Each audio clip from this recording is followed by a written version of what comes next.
كالذي جعل في السماء بروجا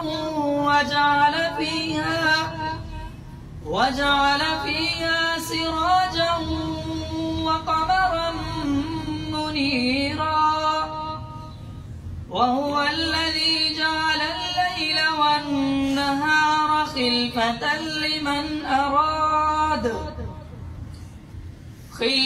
لمن أراد أن يذكر أو أراد شكورا وعباد الرحمن الذين يمشون على الأرض هونا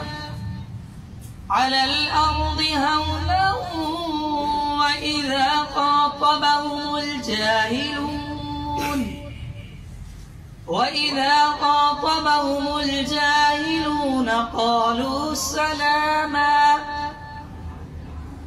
والذين يبيتون لربهم سجدا وقياما والذين يقولون ربنا اصرف عنا عذاب جهنم إن عذابها كان غراما صدق الله العظيم.